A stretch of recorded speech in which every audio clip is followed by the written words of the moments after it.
ਸਤਿਨਾਮ ਸ੍ਰੀ ਵਾਹਿਗੁਰੂ ਸਾਹਿਬ ਜੀ। 14ਵਾਂ ਅਧਿਆਇ। ਅਥ 14ਸ ਅਧਿਆਇ ਪ੍ਰਾਰੰਭ। ਦੋਹਰਾ। ਸਿੱਖਿਆ ਵਰਣੈ 14ਸੇ। 14ਸ ਛੰਦ ਉਚਾਰ। ਬੇਗ ਤ੍ਰਿਤਵ ਪ੍ਰਹਾਰ ਹਵੈ ਜਿਉ ਕਨ ਬਾਰ ਬਿਆਰ। ਸਿੱਖਿਆ ਵਰਣੈ 14ਸੇ। ਵਾਹਿਗੁਰੂ ਜੀ ਕਾ ਖਾਲਸਾ ਵਾਹਿਗੁਰੂ ਜੀ ਕੀ ਫਤਿਹ। 14ਵੇਂ ਅਧਿਆਏ ਦੀ ਅੱਜ ਆਪਾਂ ਵਿਚਾਰ ਕਰਾਂਗੇ, ਜਿਸ ਵਿੱਚ ਪੰਡਿਤ ਹਰਦਿਆਲ ਜੀ ਨੇ ਬਹੁਤ ਹੀ ਜਿਹੜੇ ਉੱਚੇ ਸੁੱਚੇ ਵਿਚਾਰ ਬਿਆਨ ਕਥਨ ਕੀਤੇ ਹੈ। ਸ੍ਰੇਸ਼ਟ ਵਿਚਾਰਾਂ ਦਾ ਕਥਨ ਕਰਨਗੇ। 14ਵਾਂ ਅਧਿਆਏ ਹੈ। ਆਸ 14ਸ ਅਧਿਆਏ ਪ੍ਰਾਰੰਭ ਭਾਵ ਹੁਣ ਸਾਰ ਕਥਾਵਲੀ ਗ੍ਰੰਥ ਦਾ ਜਿਹੜਾ 14ਵਾਂ ਅਧਿਆਏ ਹੈ ਉਹ ਪ੍ਰਾਰੰਭ ਕਰਦੇ ਹਾਂ, ਸ਼ੁਰੂ ਕਰਦੇ ਹਾਂ, ਆਰੰਭ ਕਰਦੇ ਹਾਂ। ਦੋਹਰਾ। ਸਿੱਖਿਆ ਵਰਣੈ 14ਸੇ। ਇਸ ਸਾਰ ਕਥਾਵਲੀ ਗ੍ਰੰਥ ਦੇ ਅੰਦਰ ਪੰਡਿਤ ਹਰਦਿਆਲ ਜੀ ਕਹਿੰਦੇ ਜੇ 14ਸੇ ਕਹੀਏ 14ਵੇਂ ਅਧਿਆਏ ਦੇ ਵਿੱਚ ਜਿਹੜੇ ਆ ਕਹਿੰਦੇ ਆ ਕਿ ਸਿੱਖਿਆ ਦਾ ਉੱਤਮ ਜਿਹੜੀ ਸਿੱਖਿਆ ਆ, ਉੱਤਮ ਜਿਹੜੇ ਵਿਚਾਰ ਆ, ਉਹਨਾਂ ਸਿੱਖਿਆਵਾਂ ਦਾ ਵਰਣੈ ਕਹੀਏ ਵਰਣਨ ਕਰਾਂਗੇ, ਵਰਣਨ ਕਰਦੇ ਹਾਂ। 14 ਛੰਦ ਉਚਾਰ, 14 ਛੰਦ ਜਿਹੜੇ ਉਚਾਰਨ ਕਰਕੇ। ਬੇਗ ਤ੍ਰਿਤਵ ਪ੍ਰਹਾਰ ਹੋਇਆ, ਜਿਸ ਸਿੱਖਿਆ ਨੂੰ ਹਿਰਦੇ ਵਿੱਚ ਵਸਾਉਣ ਕਰਕੇ ਜਿਹੜੇ ਤ੍ਰਿਤਾਪ ਆ, ਤਿੰਨ ਤਾਪ ਆਦਿ ਵਿਆਧੀ ਉਪਾਧੀ ਉਦਾਂਤ ਮੁਤਾਬਕ ਆਦਿ ਦੈਵਕ ਆਦਿ ਭੌਤਿਕ, ਇਸ ਤਰ੍ਹਾਂ ਹੁੰਦੀ ਤਿੰਨ ਜਿਹੜੇ ਆ ਸਾਰੇ ਜਿਹੜੇ ਤਿੰਨ ਤਾਪ ਆ ਆਦਿ ਮਨ ਦੇ, ਹਾਂਜੀ, ਵਿਆਧੀ ਸਰੀਰ ਦੇ, ਉਪਾਧੀ ਬਾਣੀ ਦੇ, ਜਿਹੜੇ ਉੱਤੋਂ ਪੈ ਦੇ ਪੱਧਰ, ਤਿੰਨ ਪ੍ਰਕਾਰ ਦੇ ਜਿਹੜੇ ਤਾਪ ਆ ਕਹਿੰਦੇ ਇਸ ਪ੍ਰਕਾਰ ਜਿਹੜੇ ਵੇਗ ਕਹੀਏ ਛੇਤੀ ਹੀ, ਪਰ ਹਾਰ ਕਹੀਏ ਭਾਲੀ ਪ੍ਰਕਾਰ ਹਾਰ ਕਹੀਏ ਨਾਸ ਹੋਇਆ ਕਹੀਏ ਹੋ ਜਾਣਗੇ। ਜਿਉਂ ਕਨ ਬਾਰ ਬਿਆਰ, ਜਿਉਂ ਕਹੀ ਜਿਵੇਂ ਬਾਹਰ ਪਾਣੀ ਵਾਲੇ ਕਣ ਕਹੀਏ ਬੱਦਲਾਂ ਨੂੰ ਬਿਆਰ ਜਿਹੜਾ ਆ ਹਵਾ ਛੇਤੀ ਉਡਾ ਕੇ ਲੈ ਜਾਂਦੀ, ਇਸੇ ਤਰ੍ਹਾਂ ਕਹਿੰਦੇ ਆ ਇਹ ਤਿੰਨ ਤਾਪ ਛੇਤੀ ਨਾਲ ਹੀ ਉਡਾ ਕੇ ਲੈ ਜਾਣਗੇ। 14 ਦੇ 14 ਛੰਦ ਬੱਦਲਾਂ ਦੀ ਨਿਆਈ ਹੈ, ਠੀਕ ਆ। ਭਾਵੇਂ ਕਿ ਤਿੰਨ ਤਾਪ ਜਿਹੜੇ ਆ ਇਹ ਬਹੁਤ ਭੈੜੇ ਆ, ਖਰਾਬ ਕਰਦੇ ਜੀਵ ਨੂੰ, ਪਰ ਤਿੰਨੇ ਤਾਪ ਨਾਸ ਹੋ ਜਾਣਗੇ ਇਹਨਾਂ 14 ਛੰਦਾਂ ਦੇ ਮੁਤਾਬਕ। 14 ਹੀ ਅਧਿਆਏ ਦੇ ਵਿੱਚ 14 ਹੀ ਛੰਦ ਆਉਣਗੇ। ਸਿੱਖਿਆ ਵਰਣੈ 14ਸੇ, ਠੀਕ ਆ ਜੀ। ਪੰਡਿਤ ਹਰਦਿਆਲ ਜੀ 14ਵੇਂ ਅਧਿਆਏ ਵਿੱਚ ਕਹਿੰਦੇ ਆ ਵੀ ਹੁਣ ਜਿਹੜਾ ਅਸੀਂ ਹੁਣ 14ਵੇਂ ਅਧਿਆਏ ਦੇ ਵਿੱਚ ਨਾ 14ਸੇ ਕਹੀਏ 14ਵੇਂ ਅਧਿਆਏ ਦੇ ਵਿੱਚ ਜਿਹੜੇ ਆ ਸਿੱਖਿਆ ਦਾ ਵਰਣਨ ਕਹੀਏ ਵਰਣਨ ਕਰਾਂਗੇ, ਜਾਂ ਸਿੱਖਿਆ ਬਾਰੇ ਵਰਣਨ ਕਹੀਏ ਆਖਾਂਗੇ, ਬਿਆਨ ਕਰਾਂਗੇ। 14 ਛੰਦ ਉਚਾਰ, 14 ਛੰਦ ਉਚਾਰ ਕੇ ਆ ਕੇ। ਬੇਗ ਤ੍ਰਿਤਵ ਪ੍ਰਹਾਰ ਹੋਇਆ, ਤੇ ਪ੍ਰਹਾਰ ਕਹੀਏ ਨਾਸ, ਬੇਗ ਕਹੀਏ ਛੇਤੀ, ਜੋ ਬਹੁਤ ਹੀ ਜਲਦੀ ਜਿਹੜੇ ਤਿੰਨ ਤਾਪ ਆ, ਤਿੰਨ ਤਾਪ ਆ, ਹਾਂਜੀ, ਤੇ ਉਹ ਤਿੰਨਾਂ ਤਾਪਾਂ ਨੂੰ ਜਿਹੜਾ ਵਾ ਕਹਿੰਦੇ ਬੇਗ ਕਈ ਛੇਤੀ ਨਾਲ ਹੀ ਪ੍ਰਹਾਰ ਨਾਸ ਜਿਹੜੇ ਹੋਇਆ ਕਈ ਹੋ ਜਾਣਗੇ। ਤਿੰਨੇ ਤਾਪ ਬੜੀ ਛੇਤੀ ਨਾਲ ਨਾਸ ਹੋਇਆ ਜਾਣਗੇ। ਜਿਉਂ ਕਨ ਬਾਰ ਬਿਆਰ, ਜਿਉਂ ਕਿ ਜਿਵੇਂ ਜਿਹੜਾ ਬਾਹਰ ਪਾਣੀ ਹੈ, ਕਿਹੜਾ ਕਨ ਕੇ ਬੱਦਲਾਂ ਦਾ, ਜਿਵੇਂ ਬੱਦਲ ਜਿਹੜੇ ਪਾਣੀ ਵਾਲੇ ਹੁੰਦੇ ਆ ਤੇ ਉਹਨਾਂ ਨੂੰ ਬਿਆਰ ਕਹੀਏ ਹਵਾ ਬੜੀ ਛੇਤੀ ਉਡਾ ਕੇ ਲੈ ਜਾਂਦੀ ਹੈ, ਠੀਕ ਹੈ ਜੀ। ਬਿਆਰ ਨਾਮ ਹਵਾ ਦਾ ਭਾਵ ਇਹ 14 ਛੰਦ ਉਚਾਰਾਂਗੇ। ਜਿਹੜਾ ਇਹਨਾਂ ਨੂੰ ਹਿਰਦੇ 'ਚ ਧਾਰਨ ਕਰੇਗਾ ਉਸਦੇ ਬੇਗ ਕਹੀਏ ਛੇਤੀ ਨਾਲ ਤਿੰਨੇ ਤਾਪ ਪ੍ਰਹਾਰ ਕਹੀਏ ਨਾਸ ਹੋਇਆ ਕਹੀਏ ਹੋ ਜਾਣਗੇ। ਜਿਵੇਂ ਜਿਹੜੇ ਬਾਹਰ ਪਾਣੀ ਵਾਲੇ ਘਨ ਬੱਦਲ ਆ ਉਹ ਹਵਾ ਦੇ ਨਾਲ ਬਿਆਰ ਕਹੀਏ ਹਵਾ ਦੇ ਨਾਲ ਛੇਤੀ ਉੱਡ ਜਾਂਦੇ, ਭਾਵੇਂ ਜਿੰਨੇ ਮਰਜ਼ੀ ਭਰੇ ਹੋਣ, ਹਵਾ ਆਉਣ ਦੀ ਦੇਰ ਲੱਭਦੇ ਨਹੀਂ। ਨਰਾਜ ਛੰਦ। ਹਤੀਖਣਾ ਜਹਾਂ ਅਹੈ, ਹਤੀਖਣਾ ਦਾ ਨਾਮ ਹੁੰਦਾ ਵਾ ਇਹ ਹੇਤ हित ईखना बिहारी विचों ईड़ी निकलनी। ईखना नाम इच्छा का हुंदा, भाव हित की इच्छा। हाँ जी, हतीखना जहाँ आहे राज छंद उच्चारण लगे, भाव हित की इच्छा या हतैशी कह लो, हतैशी भी कह लईदा। राज छंद हतीखना जहाँ आहे, जहाँ कहिए जिथे, हित कहिए प्रेम, ईखना नाम इच्छा का। हाँ जी, ईखना नाम अख का भी हुंदा। ईखना ये अख नूं भी कहंदे आ। हाँ जी, अख किहड़ी, भाव इच्छा वाली, भाव प्रेम दी हित ईखना, प्रेम दी इच्छा नाल जहाँ कहिए जिथे, अह कहिए है, प्रेम दी इच्छा वाला जिथे है, तहाँ नहीं मनीखना, तहाँ कहिए उथे मन की इच्छा, ईखना कहिए मन की इच्छा वाला नहीं है, तहाँ कहिए उथे मन की इच्छा वाला नहीं है। जिथे प्रेम नाल मतलब कोई गुण देण वाला ना, प्रेम हित कहिए प्रेम दे नाल, प्रेम की इच्छा दे नाल, हित ईखना प्रेम की इच्छा, हित नाम प्रेम का, ईखना नाम इच्छा का, प्रेम की इच्छा नाल पढ़ाउण वाला ना जिथे, ताहा नहीं मनीखना, उथे कहिए मन की इच्छा वाला भी नहीं है पढ़ने वाला। ते मनीख नाम बुद्धि का भी हुंदा, भाव उथे बुद्धि का, बुद्धि वाला नहीं है पढ़ने वाला, जिथे प्रेम नाल पढ़ाउण वाला है। मनीखना जहाँ आहे मन ईखना। हाँ जी, मन की इच्छा नाल, ते जिथे मन की इच्छा नाल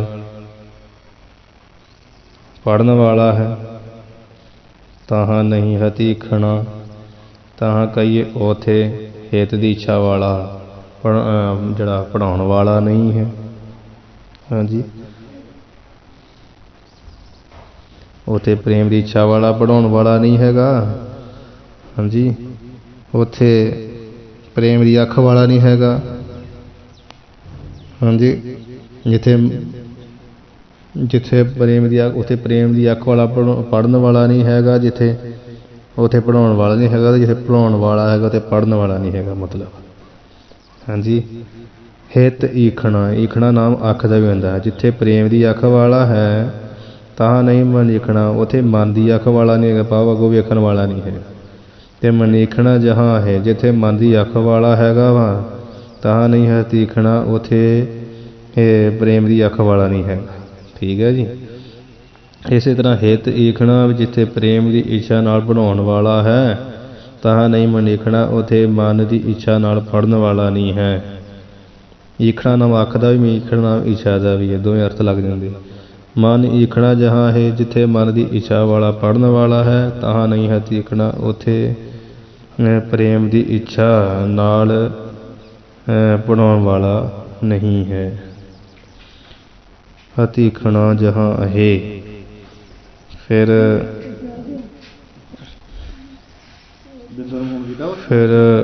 मन की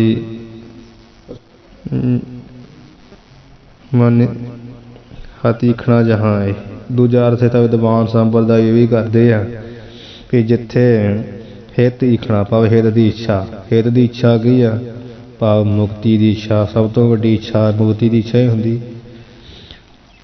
जिथे मोक्ष की इच्छा वाला है ना, तहाँ नहीं मनीखना, उथे मनीखना बुद्धि का, उथे मनीखना भाव बुद्धि वाला, बुद्धि वाला उपदेश करता नहीं है। उथे बुद्धि ना मनीखना, बुद्धि वाला उपदेश करने वाला नहीं, जिथे मुक्ति की इच्छा वाला जग्यासु चंगा है। मनीखना जहाँ है, ते जिथे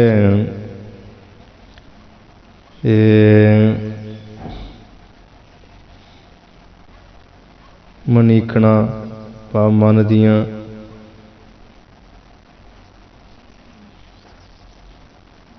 मनीखना जहाँ यह ਭਾਵ ਮਨ ਦੀਆਂ ਇੱਛਾ। ਹਾਂਜੀ, ਮਨੀਖਣਾ ਜਹਾਂ ਹੈ। ਮਨੀਖਣਾ ਤੇ ਜਿੱਥੇ ਮਨੀਖਣਾ ਕਹੀਏ ਬੁੱਧੀਵਾਨ ਉਪਦੇਸ਼ ਕਰਨ ਵਾਲਾ, ਤਾਹਾਂ ਨਹੀਂ ਹੈ ਤੀਖਣਾ। ਉੱਥੇ ਦੂਜਾ ਨਹੀਂ ਹੈਗਾ, ਭਾਵ ਹਿਤ ਦੀ ਇੱਛਾ ਵਾਲਾ, ਭਾਵ ਮੁਕਤੀ ਦੀ ਇੱਛਾ ਵਾਲਾ ਨਹੀਂ ਹੈਗਾ। ਹਾਂਜੀ, ਤੇ ਇਹਦਾ ਅਰਥ ਤੂੰ ਇਸ ਤਰ੍ਹਾਂ ਹੀ ਲੱਗ ਜਾਂਦਾ, ਹਤੀਖਣਾ ਜਹਾਂ ਇਹ, ਭਾਵ ਹਿਤ ਨਾਮ ਕਲਿਆਣ ਦਾ। ਹਾਂਜੀ ਹਾਂਜੀ, ਤੇ ਕਲਿਆਣ ਦੀ ਈਖਣਾ ਦੀ ਇੱਛਾ, ਕਲਿਆਣ ਦੀ ਇੱਛਾ ਜਿੱਥੇ ਜਹਾਂ ਕਹੀਏ ਜਿੱਥੇ ਉਤਪੰਨ ਹੁੰਦੀ ਆਹੇ ਕਹੀਏ ਹੈ, ਤਾਹਾਂ ਨਹੀਂ ਮਨੀਖਣਾ। ਉੱਥੇ ਮਨੀਖਣਾ ਕਹੀਏ ਮਨ ਦੀਆਂ ਜਿਹੜੀਆਂ ਈਖਣਾ ਇੱਛਾ ਨਾ, ਹਾਂਜੀ ਮਨ ਦੀ ਇੱਛਾ ਮਾੜੀਆਂ ਹੀ ਆ, ਉਹ ਪ੍ਰਬਲ ਨਹੀਂ ਹੁੰਦੀ। ਜਿੱਥੇ ਕਲਿਆਣ ਦੀ ਇੱਛਾ ਉਤਪੰਨ ਹੋ ਜਾਂਦੀ, ਉੱਥੇ ਮਨ ਦੀ ਇੱਛਾ ਨਹੀਂ ਰਹਿੰਦੀਆਂ।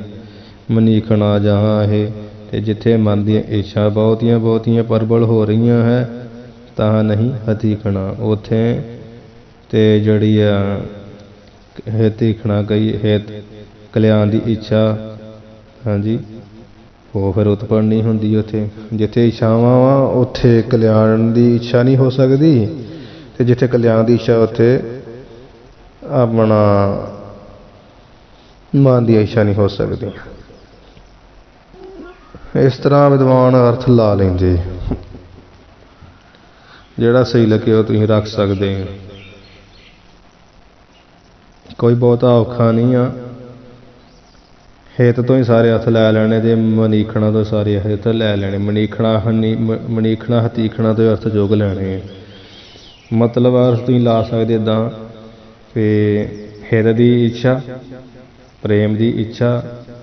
ਪਹਿਲਾ ਅਰਥ ਲਾਉਣਾ ਹਿਤ ਈਖਣਾ, ਭਾਵ ਪ੍ਰੇਮ ਦੀ ਅੱਖ, ਤੇ ਮਨੀਖਣਾ ਕਹਿਣਾ ਮਨ ਦੀ ਅੱਖ। ਹਾਂਜੀ, ਈਖਣਾ ਨਾਮ ਅੱਖ ਦਾ।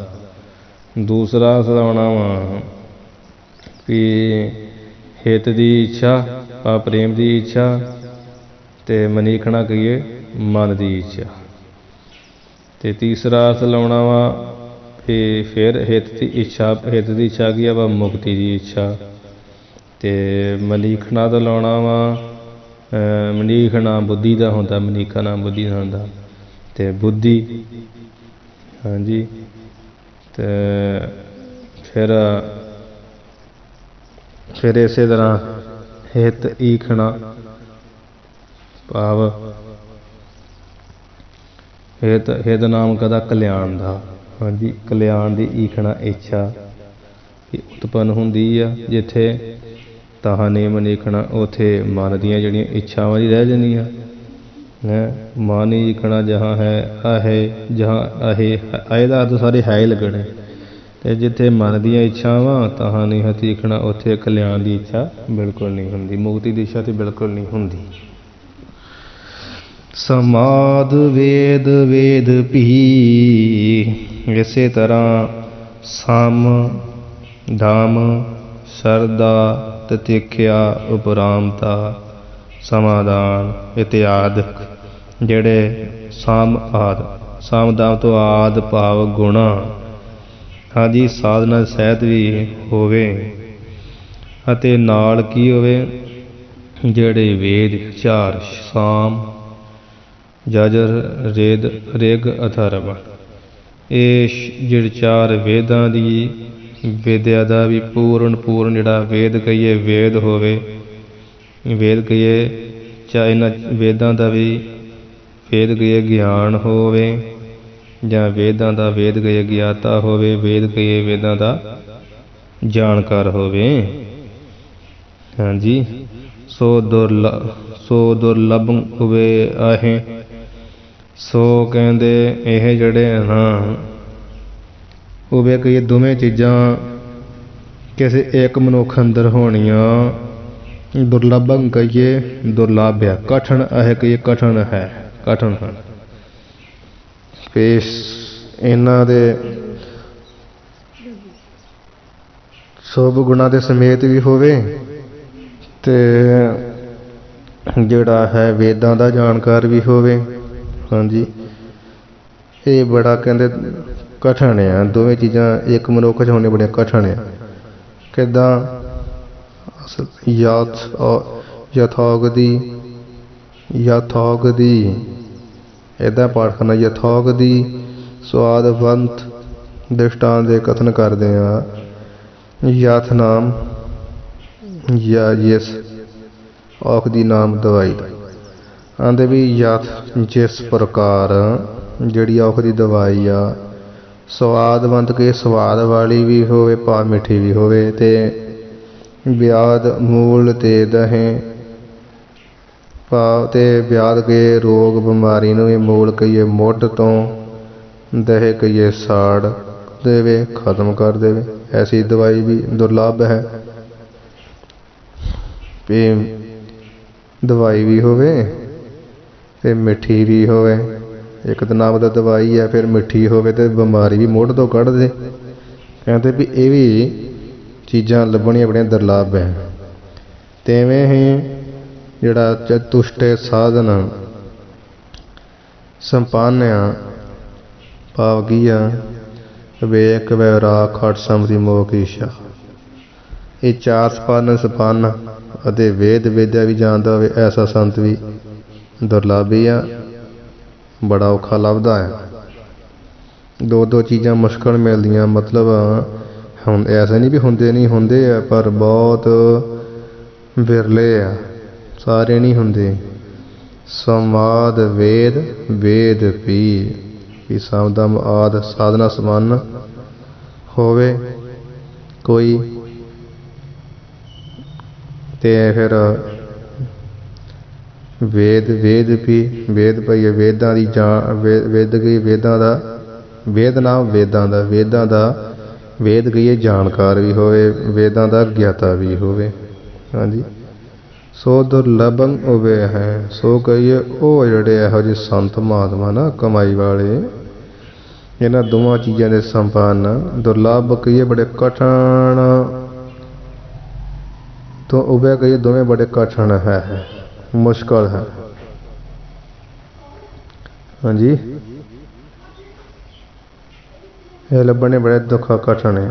यथोगति स्वादवंत यथ कहिए जिस प्रकार जां जिवें औखदी भी दवाई कोई सोचे भी दवाई स्वादवंत भी दवाई जी स्वाद वाली भी होवे व्याध फिर बीमारी जी मूल गई मुੱਢ तो ही ते कई मुੱਢ तो ही तह कहिए साड़ देवे खत्म करे। ये दोनों गल्लां बड़ियां मुश्किल आ क्योंकि जे दवाई जिहड़ी हमेशा कौड़ी हुंदी आ जहर नूं ही जहर कटदा बीमारी जहर ही है। उन्होंने जहर नूं जहर ही कटेगा ना मिठा थोड़ी कटेगा। दवाई वेखो अपन जो रोग भारी हो जाता दवाइयां कौड़ियां खानियां पैंदियां। सो कहने का मतलब कि शुभ गुणों के समेत वेद ग्रंथ धार्मिक ज्ञान ग्रंथों का जानकार चार वेदां का जानकार। हाँ जी ये संसार में लभने बड़े कठिन आ। दोवें गुणों के संपन्न कोई आदमी होवे एको ही बड़ा कठिन है। जिवें एको ही दवाई होवे वो मिठी भी होवे बड़ी स्वाद होवे ते नाल आखे बीमारी भी साड़ देवे ये भी लभनी बड़ी कठिन है। इदां हुंदा नहीं छेती किते हो जाता पर किते रब वेद बना देता। छपै छंद बिरखहीन फल चीन बिरखहीन फल चीन। दुनिया नूं ना मतलब प्रस्त कथन करदे इहदे विच बिरखहीन फल चीन दृष्टांत रूप कथन करते आ कि बिरख रुखां नूं फलों तो हीन कई रहत होया चीन कई जान के विहंगम वेग त्याग विहंगम जड़े पंछी आ वो भी वेग कई बड़ी छेती ही उस रुख नूं त्यागे कई त्याग जाते आ छड़ के चले जाते। बिरखहीन फल चीन ਜਿਹੜਾ ਬਿਰਛ ਆ ਨਾ ਉਹਨੂੰ ਫਲ ਤੋਂ ਬਿਨਾ ਹੀਣਾ ਰਹਿਤ ਹੋਇਆ ਚੀਣ ਕੇ ਜਾਣ ਕੇ ਵਿਹੰਗਮ ਜਿਹੜੇ ਪੰਛੀ ਆ ਉਹ ਬੜੀ ਛੇਤੀ ਤਿਆਗ ਜਾਂਦੇ ਆ। ਜਦੋਂ ਤੱਕ ਬਿਰਛ ਦੇ ਨਾਲ ਫਲ ਲੱਗੇ ਹੁੰਦੇ ਆ ਤਦੋਂ ਤੱਕ ਪੰਛੀ ਬੜੇ ਪ੍ਰੇਮ ਨਾਲ ਬਿਰਛ ਦੇ ਉੱਪਰ ਆ ਕੇ ਬੈਠਦੇ ਆ, ਫਲ ਖਾਂਦੇ ਆ। ਜਦੋਂ ਫਲ ਮੁੱਕ ਜਾਂਦੇ ਆ, ਪੱਤੇ ਝੜ ਜਾਂਦੇ ਆ, ਤਦੋਂ ਉਹ ਪੰਛੀ ਵੀ ਉਸ ਬਿਰਛ ਨੂੰ ਛੱਡ ਕੇ ਉੱਡ ਪੁੱਡ ਜਾਂਦੇ, ਕਿਤੇ ਹੋਰ ਥਾਂ ਲੱਭਦੇ ਫਿਰਦੇ। ਕਾਨਨ ਦਗਦੋ ਦੇਖ, ਕਾਨਨ ਦਗਦੋ ਦੇਖ। ਹੁਣ ਕਹਿੰਦੇ ਆ ਅੱਗੇ ਕਿ ਕਾਨਨ ਨਾਮ ਜੰਗਲਾਂ ਦਾ। ਜੰਗਲ ਨੂੰ ਜਦੋਂ ਦਾਵਾ ਅਗਨੀ ਲੱਗਦੀ ਬਾਂਸ ਨੂੰ ਬਾਂਸ ਘਸ ਕਰਕੇ ਤੇ ਉਹਨੂੰ ਅੱਗ ਲੱਗ ਜਾਂਦੀ, ਜਿਸ ਕਰਕੇ ਦਗਦੋ ਕਹੀਏ ਸੜ ਜਾਂਦਾ। ਕਾਨਨ ਜੰਗਲ ਕਹਿੰਦੇ ਦਗਦੋ ਸੜਦਾ ਦੇਖ ਦੇਖ ਕਰਕੇ। ਹਿਰਨ ਆਦਿਕ ਸਭ ਭਾਗੈ, ਹਰਨ ਪਾਠ ਹਰਨ ਆਦਿਕ ਸਭ ਭਾਗੇ। ਇਹ ਵੀ ਜਿਹੜੇ ਪਾਠ ਕਰਨੇ ਆ ਨਾ ਇਹ ਲਾਵਾਂ ਨਾਲ ਪਾਠ ਤਾਂ ਸ਼ੁੱਧ ਕੀਤੇ ਗਏ ਆ। ਵਿਹੰਗਮ ਵੇਗ ਬਿਆ ਤਿਆਗੇ, ਹਰਨ ਆਦਿਕ ਸਭ ਭਾਗੇ। ਲਾਵਾਂ ਭਾਵੇਂ ਲੱਗੀਆਂ ਹੱਥ ਇੱਕ ਹੀ ਆ, ਪਰ ਮੁੱਖ ਪਾਠ ਲਾਵਾਂ ਦੇ ਨਾਲ ਹੀ ਹੈ। ਹਰਨ ਆਦਿਕ ਸਭ ਭਾਗੇ। ਜੰਗਲ ਨੂੰ ਦਗਦੋ ਕਈ ਸੜਦਾ ਦੇਖੇ, ਹਿਰਨ ਸ਼ੇਰ ਆਦਿਕ ਜਿਹੜੇ ਪਸ਼ੂ ਪੰਛੀ ਜਾਨਵਰ ਆ ਉਹ ਵੀ ਸਭ ਗਈ ਸਾਰੇ ਭਾਗੇ ਗਈਏ ਭੱਜ ਜਾਂਦੇ ਆ ਜੰਗਲ ਨੂੰ ਛੱਡ ਕੇ। ਜਦੋਂ ਤੱਕ ਜੰਗਲ ਹਰਿਆਵਲਤਾ ਨਾਲ ਹਰਿਆ ਭਰਿਆ ਰਹਿੰਦਾ ਹੈ, ਪਾਣੀ ਦੀਆਂ ਨਦੀਆਂ ਵਗਦੀਆਂ ਹੈ, ਫਲ ਲੱਗੇ ਹੁੰਦੇ ਆ, ਤਦੋਂ ਤੱਕ ਹਿਰਨ ਬਾਂਦਰ ਪਸ਼ੂ ਪੰਛੀ ਜੀਵ ਸਾਰੇ ਇਸ ਵਿੱਚ ਨਿਵਾਸ ਕਰਦੇ ਆ। ਤੇ ਜਦੋਂ ਅੱਗ ਲੱਗ ਜਾਂਦੀ ਉੱਥੋਂ ਆਪੋ ਆਪਣਾ ਸਮਾਨ ਬੋਰੀ ਬਿਸਤਰੀਆ ਚੁੱਕ ਕੇ ਬੱਚੇ ਬੁੱਚੇ ਲੈ ਕੇ ਤੇ ਉਸ ਜੰਗਲ ਨੂੰ ਅੱਗ ਨੂੰ ਲੱਗੀ ਛੱਡ ਕੇ ਆਪ ਉੱਥੋਂ ਛੱਡ ਕੇ ਦੌੜ ਜਾਂਦੇ ਆ। ਉਹਦੀ ਰੱਖਿਆ ਕੋਈ ਨਹੀਂ ਕਰਦਾ। ਫੂਲ ਮਾਲ ਨਿਰਗੰਧ। ਅਗਲੀ ਤੁਕ ਵਿੱਚ ਕਹਿੰਦੇ ਫੁੱਲਾਂ ਦੀ ਮਾਲਾ ਨੂੰ ਸੁਗੰਧੀ ਵਾਲੀ ਤੇ ਸੁੰਦਰ ਜਾਣ ਕੇ, ਹਾਂਜੀ, ਤੇ ਗਲੇ ਤੇ ਤਿਆਗੇ ਸਭ ਨਰ। ਉਸ ਨੂੰ ਮਨੁੱਖ ਗਲੇ ਵਿੱਚ ਪਾ ਕੇ ਰੱਖਦੇ ਹਨ, ਪਰ ਜਦੋਂ ਫੁੱਲਾਂ ਦੀ ਮਾਲਾ ਨਿਰਗੰਧ ਕਹੀਏ, ਗੰਧ ਤੋਂ ਬਿਨਾ, ਨਿਰਨਾ ਬਿਨਾ, ਰਹਿਤ ਸੁਗੰਧੀ ਤੋਂ ਰਹਿਤ ਸੁਗੰਧੀ ਤੋਂ ਬਿਨਾ ਹੋ ਜਾਂਦੀ ਹੈ, ਸੁੱਕਣ ਲੱਗ ਜਾਂਦੀ ਹੈ। ਪਾ ਫੁੱਲ ਜਦੋਂ ਮੁਰਝਾ ਜਾਂਦੇ ਤਦੋਂ ਗਲੇ ਤੇ ਤਿਆਗੇ ਸਭ ਨਰ। ਤਦੋਂ ਸਭ ਗਏ ਸਾਰੇ ਮਨੁੱਖ ਉਸ ਮਾਲਾ ਨੂੰ ਆਪਣੇ ਗਲੇ ਤੋਂ ਲਾ ਕੇ ਤਿਆਗ ਕੇ ਸੁੱਟ ਦਿੰਦੇ, ਤਿਆਗ ਦਿੰਦੇ। ਫੂਲ ਮਾਲ ਨਿਰਗੰਧ। ਫਿਰ ਫੁੱਲਾਂ ਦੀ ਮਾਲਾ ਨੂੰ ਸੁਗੰਧੀ ਵਾਲੀ ਜਾਣ ਕੇ ਲੋਕ ਪਹਿਨ ਕੇ ਰੱਖਦੇ ਆ, ਬੜੇ ਉਹਦੇ ਰੰਗ ਮਾਣਦੇ ਆ। ਪਰ ਜਦੋਂ ਫੁੱਲਾਂ ਦੀ ਮਾਲਾ ਫੂਲ ਮਾਲ ਨਿਰਗੰਧ ਫੁੱਲਾਂ ਦੀ ਮਾਲਾ ਸੁਗੰਧੀ ਤੋਂ ਰਹਿਤ ਹੋ ਜਾਂਦੀ ਹੈ ਤੇ ਗਲੇ ਵਿੱਚ ਪਾਈ ਹੋਈ ਮਾਲਾ ਲੋਕ ਉਹਨੂੰ ਸੁੱਕੀ ਜਾਣ ਕੇ ਮੁਰਝਾਈ ਜਾਣ ਕੇ ਮੁਰਝਾਈ ਜਾਣ ਕੇ ਤੇ ਫੁੱਲਾਂ ਦੀ ਮਾਲਾ ਨਿਰਗੰਧ ਕਹੀਏ ਸੁਗੰਧੀ ਤੋਂ ਰਹਿ ਜਾਣ ਕੇ ਗਲੇ ਤੋਂ ਤਿਆਗ ਦਿੰਦੇ। ਸਭ ਕਹੀਏ ਸਭ ਨਰ ਕਹੀਏ ਨਰ ਲੋਕ ਮਾਈ ਭਾਈ ਜੋ ਵੀ ਜਿਹਨੇ ਪਾਈ ਹੋਵੇ। ਸਾਰਸ ਤਿਆਗੇ ਵੇਗ। ਸਾਰਸ ਕਹੀਏ ਕੂੰਜਾਂ ਜਿਹੜੀਆਂ ਹੁੰਦੀਆਂ, ਕੂੰਜਾਂ ਜਿਹੇ ਪੰਛੀਆਂ ਦਾ ਜੋੜਾ ਸਰੋਵਰ ਤਲਾਅ ਨੂੰ ਤਿਆਗਦੇ ਕਦੋਂ ਆ? ਸਾਰਸ ਤਿਆਗੇ ਵੇਗ। ਸਾਰਸ ਨਾਮ ਕੂੰਜ ਦਾ। ਕਹਿੰਦੇ ਕੂੰਜਾਂ ਵੀ ਵੇਗ ਕਹੀਏ ਛੇਤੀ ਹੀ, ਤਿਆਗੇ ਕਹੀਏ ਤਿਆਗ ਦਿੰਦੀਆਂ, ਛੱਡ ਦਿੰਦੀਆਂ। ਨੀਰ ਬਿਨ ਪੇਖ ਸਰੋਵਰ। ਪਾਣੀ ਤੋਂ ਬਿਨਾਂ ਪੇਖ ਕਹੀਏ ਵੇਖ ਕੇ ਸਰੋਵਰ ਨੂੰ ਪਾਣੀ ਤੋਂ ਬਿਨਾਂ ਵੇਖ ਕੇ ਸਾਰਸ ਜਿਹੜੇ ਕੂੰਜਾਂ ਵਾ ਉਹ ਵੀ ਵੇਖ ਕਹੀਏ ਛੇਤੀ ਸਰੋਵਰ ਨੂੰ ਤਿਆਗ ਦਿੰਦੀਆਂ, ਛੱਡ ਦਿੰਦੀਆਂ। ਵੀ ਇੱਥੇ ਹੁਣ ਕੀ ਕਰਨਾ। ਪੁਨ ਗਨਕਾ ਨਿਰਤਨ ਨਰ ਤਜੈ, ਪੁਨ ਕਹੀਏ ਫੇਰ ਗਨਕਾ ਜਿਹੜੀ ਵੇਸਵਾ ਬਜ਼ਾਰੂ ਔਰਤ ਆ। ਨਿਰਧਨ ਕਹੀਏ ਧਨ ਤੋਂ ਹੀਣੇ, ਜਿਹੜੇ ਕੰਗਾਲ ਜੇ ਨਰ ਪੁਰਸ਼ ਆ ਉਹਨਾਂ ਨੂੰ ਤਜੇ ਕਹੀਏ ਤਿਆਗ ਦਿੰਦੀ ਹੈ, ਵੇਖ ਲੈਂਦੀ ਵੀ ਹੈ ਨਹੀਂ ਕੁੱਖ ਵੀ ਇਹਦੇ ਕੋਲ। ਭਾਵ ਜਦੋਂ ਤੱਕ ਮਨੁੱਖ ਦੇ ਪਾਸ ਧਨ ਹੁੰਦਾ ਹੈ ਤਦੋਂ ਤੱਕ ਵੇਸਵਾਸ ਨਾਲ ਭੋਗ ਵਿਲਾਸ ਕਰਦੀ ਹੈ। ਜਦੋਂ ਉਸ ਨੂੰ ਕੰਗਾਲ ਹੋਇਆ ਦੇਖਦੀ ਹੈ ਤਾਂ ਉਸ ਨੂੰ ਤਿਆਗ ਦਿੰਦੀ ਹੈ। ਦਸਮ ਗ੍ਰੰਥ ਸਾਹਿਬ ਵਿੱਚ ਮਹਾਰਾਜ ਬਚਨ ਆਉਂਦੇ ਆ, ਰੀਤ ਨਾ ਜਾਣਤ ਪ੍ਰੀਤ ਕੀ, ਪੈਸਨ ਕੀ ਪ੍ਰਤੀਤ। ਹਾਂਜੀ, ਪ੍ਰੀਤ ਦੀ ਕੋਈ ਰੀਤੀ ਨਹੀਂ ਜਾਣਦੀ, ਪੈਸਿਆਂ ਦੀ ਪ੍ਰੀਤੀ ਹੈ। ਬਿੱਛੂ ਬਿਸਿਆਰ ਵੇਸਵਾ, ਕਹੋ ਕਮਨ ਕੇ ਮੀਤ। ਬਿੱਛੂ ਦੇ ਸੱਪ ਤੇ ਵੇਸਵਾ ਕਦੋਂ ਦਸ ਮਹਾਰਾਜ ਕਿਤੇ ਦੱਸੋ ਕੌਣ ਕਿਸੇ ਦਾ ਮਿੱਤਰ? ਕੋਈ ਨਹੀਂ ਕਿਸੇ ਦਾ ਮਿੱਤਰ। ਚੰਗੇ ਭਲੇ ਨਹੀਂ ਮਿੱਤਰ ਇੱਕ ਤੋਂ ਹੋਣੇ। ਭ੍ਰਿਸ਼ਟ ਨਿਰਪਤ ਪ੍ਰਿਤ ਤਜਤ ਹੀ। ਫਿਰ ਜਦੋਂ ਨਿਰਪਤ ਕਹੀਏ ਰਾਜਾ ਆਪਣੇ ਧਰਮ ਰਾਜਨੀਤਿਕ ਨਿਆਂ ਤੋਂ ਭ੍ਰਿਸ਼ਟਿਆ ਜਾਂਦਾ, ਡਿੱਗ ਜਾਂਦਾ।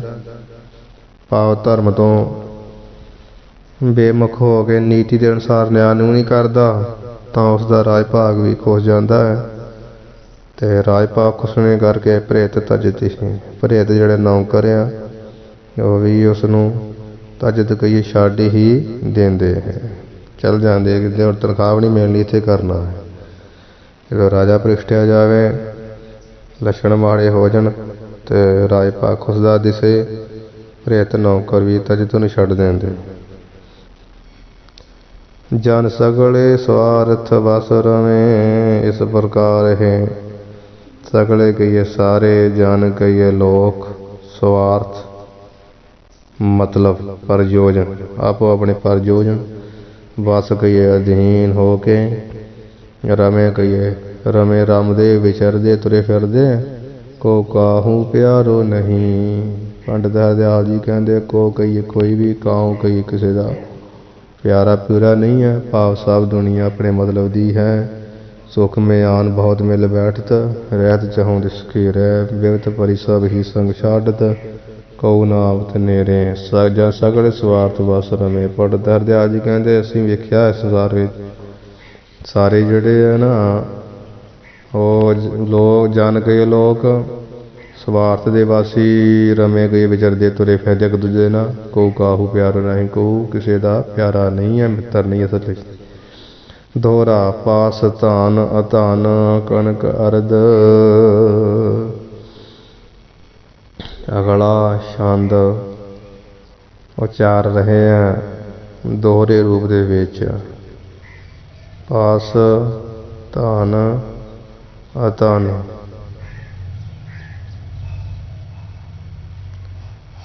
ਬਹੁਤ ਸੁੰਦਰ ਦੋਹਰਾ ਹੈ। ਕਹਿੰਦੇ ਪਾਸ ਧਨ ਅਧਨ ਕਣਕ ਅਰਧ, ਇਹਦੇ ਵਿਸਰਾਮ। ਜਿਹੜੇ ਹਾਥੀ ਘੋੜੇ ਗਊ ਮੱਝਾਂ ਆਦਿ ਹਨ ਇਹ ਪਸ਼ੂ ਆ। ਕਹਿੰਦੇ ਇਹ ਪਾਸ ਧਨ ਅਧਨ, ਪਸ਼ੂਆਂ ਦਾ ਧਨ, ਅਧਨ ਭਾਵ ਧਨ ਨਹੀਂ ਹੈ। ਪਸ਼ੂਆਂ ਦਾ ਧਨ ਧਨ ਨਹੀਂ, ਪਸ਼ੂਆਂ ਦਾ ਜਿਹੜਾ ਧਨ ਹੈ ਉਹ ਅਧਨ ਆ। ਭਾਵ ਤਾਂ ਆ ਨਾਮ ਰਹਿ ਨਹੀਂ ਦਾ, ਤਾਂ ਨਾਮ ਧਨ ਦਾ। ਪਸ਼ੂਆਂ ਦਾ ਧਨ ਧਨ ਨਹੀਂ ਹੈ, ਕਿਉਂਕਿ ਜੇਕਰ ਕੋਈ ਦਿਨੇ ਉਸਦਾ ਮੁੱਲ ਪਾ ਗਿਆ ਤੇ ਰਾਤ ਨੂੰ ਹੀ ਉਸ ਦੇ ਪ੍ਰਾਣ ਨਿਕਲ ਗਏ ਤਾਂ ਉਸਦਾ ਕੱਖ ਵੀ ਨਹੀਂ ਵਟਿਆ ਜਾਵੇਗਾ।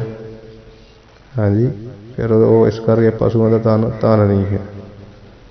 ਕਣਕ ਅਰਧ, ਕਣਕ ਨਾਮ ਸੋਨੇ ਦਾ, ਅਰਧ ਨਾਮ ਆਧੇ ਦਾ। ਕਹਿੰਦੇ ਸੋਨਾ ਜਿਹੜਾ ਵਾ ਉਸ ਨੂੰ ਅਰਧ ਕਹੀ ਅੱਧਾ ਧਨ ਕਥਨ ਕੀਤਾ ਜਾਂਦਾ, ਕਿਉਂਕਿ ਲੋੜ ਪੈਣ 'ਤੇ ਅੱਧਾ ਕੰਮ ਆ ਹੀ ਜਾਂਦਾ। ਆਹ ਹੈ ਸਰਬ ਧਨ ਧਾਨ, ਧਾਨ ਨਾਮ ਅਨਾਜ ਦਾ, ਸਰਬ ਨਾਮ ਸਾਰੇ ਦਾ। ਆਹ ਹੈ ਸਰਬ ਧਨ ਧਾਨ, ਜਿਹੜੇ ਧਾਨ ਅਨਾਜ ਆ ਕਹਿੰਦੇ ਇਹ ਸਰਬ ਸਾਰਾ ਸਾਰਾ ਹੀ ਧਨ ਆਹੇ ਕਹੀਏ ਹੈ। ਅਨਾਜ ਸਾਰਾ ਹੀ ਧਨ, ਕਿਉਂਕਿ ਜੇਕਰ ਭੁੱਖ ਲੱਗੀ ਹੋਵੇ ਤਾਂ ਕੋਲ ਬਹੁਤ ਪੈਸਾ ਹੋਵੇ ਪਰ ਅੰਨ ਨਹੀਂ ਤਾਂ ਪੈਸੇ ਨਾਲ ਪੇਟ ਦੀ ਭੁੱਖ ਨਹੀਂ ਮਿਟਦੀ, ਭੁੱਖ ਨਾਲ ਜੀਵ ਦੇ ਪ੍ਰਾਣ ਨਿਕਲਦੇ ਜਾਂਦੇ। ਅੰਨ ਪ੍ਰਾਣਾਂ ਦੀ ਰੱਖਿਆ ਕਰਦਾ, ਇਸ ਲਈ ਅੰਨ ਨੂੰ ਸਾਰਾ ਧਨ ਕਥਨ ਕੀਤਾ। ਜਿਹੜਾ ਪਸ਼ੂ ਆ ਕਹਿੰਦੇ ਧਨ ਤੇ ਹੈ, ਪਰ ਇਹ ਅਧਨ ਧਨ ਹੁੰਦਿਆਂ ਆ ਵੀ ਧਨ ਨਹੀਂ ਹੈ। ਹਾਂਜੀ, ਕਿਉਂਕਿ ਇਹਨੂੰ ਕੁਝ ਹੋ ਗਿਆ ਤੇ ਕੁਝ ਵਟਿਆ ਨਹੀਂ ਜਾਣਾ। ਤੇ ਕਣਕ ਸੋਨੇ ਨੂੰ ਅੱਧਾ ਧਨ ਮੰਨਿਆ, ਮਤਲਬ ਧਨ ਦੀ ਇਸ ਪਰਿਭਾਸ਼ਾ ਦੱਸੀ, ਧਨ ਕਿੰਨੇ ਪ੍ਰਕਾਰ ਦਾ, ਕਿਹੜਾ ਪੂਰਾ ਧਨ ਹੈ। ਤੇ ਮਿੱਤਰ ਸੀਲ ਵਿਦਿਆ ਤ੍ਰਿਤੀ, ਫਿਰ ਚੰਗੇ ਮਿੱਤਰ ਜਿਹੜੇ ਆ, ਦੋਸਤ ਹੋਣੇ ਆ। ਸੀਲ ਕਹੀਏ ਸੀਲ ਸੁਭਾਅ, ਨੇਕ ਸੁਭਾਅ ਹੋਣਾ, ਅਤੇ ਵਿਦਿਆ ਤ੍ਰਿਤੀ ਤੀਜੀ ਜਿਹੜੀ ਵਿਦਿਆ ਪੜ੍ਹੀ ਹੋਈ, ਬ੍ਰਹਮ ਵਿਦਿਆ ਜਾਂ ਕੋਈ ਵਿਦਿਆ ਹੁਨਰ ਕਲਾ। ਆਤਸੈ ਧਨ ਕੀ ਖਾਨ, ਆਤਸੈ ਕਹੀਏ ਆਤ ਕਰਕੇ, ਬੇਅੰਤ ਕਰਕੇ ਧਨ ਦੀ ਖਾਨ ਹਨ। ਇਹ ਧਨ ਮੁੱਕਣ ਵਾਲਾ ਨਹੀਂ। ਚੰਗੇ ਮਿੱਤਰ ਵੀ ਕੰਮ ਆਉਂਦੇ ਹਮੇਸ਼ਾ। ਹਾਂਜੀ, ਸੰਤ ਮਿੱਤਰ ਆ ਚੰਗੇ ਸੰਸਾਰ ਵਿੱਚ। ਹੋਰ ਵੀ ਦੁਨਿਆਵੀ ਤੌਰ 'ਤੇ ਕਈ ਮਿੱਤਰ ਬਹੁਤ ਨੇਕ ਸੁਭਾਅ ਦੇ ਹੁੰਦੇ। ਮਿੱਤਰ ਅਤੇ ਸੀਲ ਸੁਭਾਅ ਅਤੇ ਵਿਦਿਆ ਪੜ੍ਹੀ, ਇਹ ਵੀ ਤਿੰਨ ਧਨ ਆ। ਕਹਿੰਦੇ ਇਹ ਅਤਿਸ਼ੈ ਕਰਕੇ ਧਨ ਦੀ ਖਾਣ ਆ। ਇਹ ਧਨ ਦੀ ਖਾਣ ਆ, ਧਨ ਦਾ ਖਜ਼ਾਨਾ ਆ। ਇਹ ਜਿੱਥੇ ਮਰਜ਼ੀ ਆਪਣੇ ਕੰਮ ਆ ਜਾਂਦੇ ਆ। ਅਤੇ ਤਿੰਨ ਪ੍ਰਕਾਰ ਦੇ ਧਨ, ਇਹ ਤਿੰਨ ਧਨ ਇਹਦੇ ਧਨ ਦੀ ਖਾਣ, ਜਿਹੜੇ ਸਾਡੇ ਕੋਲ ਸਦਾ ਹੀ ਕੰਮ ਆਉਣ ਵਾਲੇ ਆ। ਅਤੇ ਜਿਹੜੇ ਪਸ਼ੂ ਆ ਉਹ ਵੀ ਧਨ ਨਹੀਂ ਬਹੁਤਾ ਕੋਈ ਹਿਸਾਬ ਦਾ ਉਹਦੇ ਧੋਖਾ ਦੇ ਸਕਦਾ। ਪਸ਼ੂ ਦਾ ਰੇਟ ਲੱਗ ਗਿਆ, ਫਿਰ ਮਰ ਗਿਆ ਅਤੇ ਕੁਝ ਵੀ ਨਹੀਂ ਮਿਲਣਾ। ਪਸ਼ੂ ਧਨ, ਪਸ ਧਨ ਅਧਨ, ਪਸ਼ੂ ਧਨ ਧਨ ਨਹੀਂ ਹੈ। ਹਾਂਜੀ, ਅਤੇ ਕਣਕ ਅਰਧ, ਸੋਨੇ ਦਾ ਅੱਧਾ ਮੁੱਲ ਪੈ ਜਾਂਦਾ, ਕਿਉਂਕਿ ਆਪਾਂ ਉਹਨੂੰ ਗਹਿਣੇ ਗੁਣੇ ਰੱਖ ਕੇ ਅਤੇ ਆਪਾਂ ਕੰਮ ਚਲਾ ਸਕਦੇ ਹਾਂ। ਹਾਂਜੀ, ਅਤੇ ਆਹੇ ਸਰਬ ਧਨ ਧਨ, ਅਨਾਜ ਸਾਰਾ ਹੀ ਧਨ ਮੰਨਿਆ। ਜਿੱਥੇ ਲੋੜ ਪਵੇ ਕੱਢ ਕੇ ਖਾ ਲਾਂਗੇ ਅਤੇ ਪੇਟ ਦੀ ਭੁੱਖ ਖਤਮ ਹੋ ਜੂਗੀ। ਪਰ ਧਨ ਦਾ ਜਿਹੜੀ ਖਾਣ ਖਜ਼ਾਨਾ ਆ ਉਹ ਵਿਦਿਆ, ਸੀਲ ਸੁਭਾਅ ਆ ਅਤੇ ਮਿੱਤਰ ਪੁਣਾ।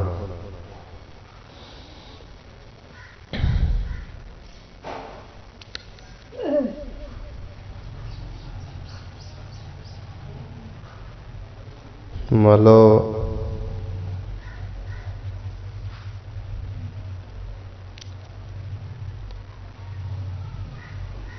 ਜਿਹੜਾ ਨਾ ਇਹ ਪਸ਼ੂ ਧਨ ਕਿਉਂ ਉਹਨੂੰ ਪਸ਼ੂ ਨੂੰ, ਜਿਹੜਾ ਪਸ਼ੂ ਧਨ ਨੂੰ ਕਿਉਂ ਨਹੀਂ ਧਨ ਕਿਹਾ? ਵੀ ਜਿਹੜੀ ਮੱਝਾਂ ਗਾਵਾਂ ਮਾਲ ਡੰਗਰ ਆ, ਇਹ ਕੋਈ ਧਨ ਦੀ ਗਿਣਤੀ ਵਿੱਚ ਨਹੀਂ ਆਉਂਦੇ। ਇਹਨਾਂ ਪਤਾ ਨਹੀਂ ਕਦ ਤੱਕ ਸਾਥ ਦੇਣਾ। ਇਹ ਤਾਂ ਇੱਕ ਹਵਾ ਭਰੇ ਖੱਲੜੇ ਆ। ਪਤਾ ਨਹੀਂ ਕਿ ਕਿਸ ਇਨਸਾਨ ਦਾ ਮਾੜਾ ਵਕਤ ਆ ਗਿਆ ਤਾਂ ਇਹਨਾਂ ਸਾਹ ਛੱਡ ਜਾਣਾ। ਅਤੇ ਸੋਨਾ ਗਹਿਣਾ ਕਿਸੇ ਹੱਦ ਤੱਕ ਅੱਧਾ ਧਨ ਕਿਹਾ ਗਿਆ, ਜੇ ਲੋੜ ਵੇਲੇ ਅੱਧਾ ਕੁ ਪੱਲੇ ਪੈ ਹੀ ਜਾਂਦਾ। ਅਨਾਜ ਪੂਰਾ ਧਨ ਆ। ਠੀਕ ਹੈ ਜੀ, ਪ੍ਰਾਣ ਆਪਣੇ ਨਿਕਲਦੇ ਬਚਾ ਲੈਂਦਾ। ਅਤੇ ਦੋਸਤ ਮਿੱਤਰ, ਸੀਲ ਸੁਭਾਅ, ਪੜ੍ਹਾਈ, ਕੋਈ ਵੀ ਹੁਨਰ ਕਲਾ ਇਲਮ ਸਿੱਖਿਆ, ਇਹ ਪੂਰੀ ਦੌਲਤ ਹੈ ਆਪਣੇ ਕੋਲ। ਇਹ ਮਨ ਧਨ ਦੀ ਖਾਣ ਹੀ, ਜਿੰਨਾ ਮਰਜ਼ੀ ਵਰਤੋਂ ਕੱਢ ਦਾਂਗੇ। ਹਾਂਜੀ, ਇਹ ਘਟਦਾ ਥੋੜ੍ਹੀ, ਵਿਦਿਆ ਜਿੰਨੀ ਮਰਜ਼ੀ ਵਰਤੋਂ ਵੱਧਦੀ ਜਾਏਗੀ। ਮਿੱਤਰਾਂ ਨਾਲ ਪ੍ਰੇਮ ਵੱਧਦਾ ਹੀ ਜਾਏਗਾ। ਸੀਲ ਸੁਭਾਅ ਜਿੰਨਾ ਵਧਾਓਗੇ ਉਨਾ ਹੀ ਭਲਾ ਹੀ ਆ। ਸੋ ਅਜੇ ਇੱਥੇ ਸਮਾਪਤੀ ਕਰ ਜੀ। ਸਰੀਰ ਦੀ ਢਲਿਆਈ ਥੋੜ੍ਹੀ ਕਰਕੇ ਅਤੇ ਸਮਾਪਤੀ ਅੱਜ ਕਰ ਦੀ।